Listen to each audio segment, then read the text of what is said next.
शिव तांडव स्तोत्र की रचना कैसे हुई।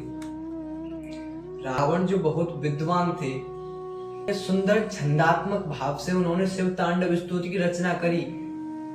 तो उन्होंने शिव तांडव स्तोत्र की रचना कैसे करी?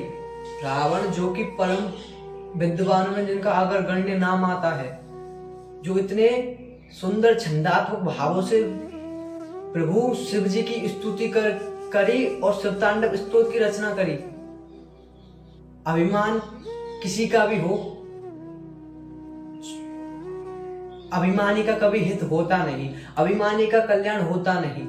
रावण जो कि अपने आप को बहुत बलशाली समझते थे कि मेरे समान बलशाली इस जग में और दूसरा कोई है नहीं। अपनी भुजाओं का बल वो इतना समझते थे कि वो चाहे किसी से भी लड़ जाए, किसी से बढ़ जाए, वो किसी से परास्त हो नहीं सकते। ऐसे इसी भाव से वो पहुंच गए कैलाश पर्वत पर शिव जी से अपने बल को दिखाने। कैलाश पर्वत पर पहुंचे तो उन्होंने कैलाश पर्वत को ही उठाना चाहा शिव जी को दिखाने कि मेरे भुजाओं में कितना बल है। कैलाश पर्वत को उठाना चाहा, शिव जी को पता चला तो उन्होंने अपने एक नख को कैलाश पर्वत पर की भूमि पर रखा, एक नख को, चरण के एक नख को ही रखा। रावण के जो ऐसे करके दोनों हाथों से उठाना चाहा कैलाश पर्वत को, दोनों हाथ रावण के दब गए कैलाश पर्वत के नीचे।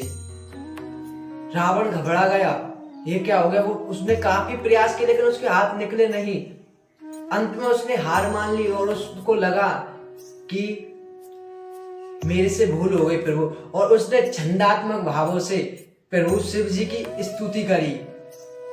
प्रभु शिव को प्रसन्न करने के लिए जटाटवी गलत ज्वल प्रवाह पावि तस्तले गले लंब लंबिताम भुजंग तुंग मालिका डमट डमट डमन्नी नाद वर डमरवयम चकार चंड तांडवम तनोतुना शिवा शिवम। इतने सुंदर भाव से रावण ने स्तुति करी और तुरंत ही शिव तांडव स्तोत्र की रचना कर दी। इतने बड़े विद्वान थे जिनके जटारूपी बनों से, जटाटवी से माता गंगा निकलती हुई कंठों में सर्प और मुंडों की माला धारण किए हुए डमरू की सुंदर डंकार कर रहे हैं। डमट डमट डमनी नादवर डमरवयम। इन शोभा से अलंकृत प्रभु शिव तांडव नृत्य कर रहे हैं,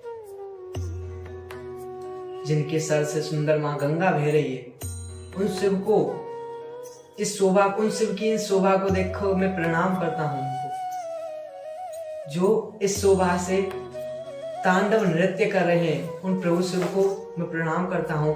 आंसू सिद्धिम तुष्यति आंसुतोष है, जो प्रभु अत्यंत शीघ्र प्रसन्न हो जाते हैं। मेरे गलती को क्षमा करें प्रभु, मेरे पर कृपा करें। इस प्रकार छंदात्मक भावों से रावण ने शिव तांडव स्तोत्र की रचना कर दी।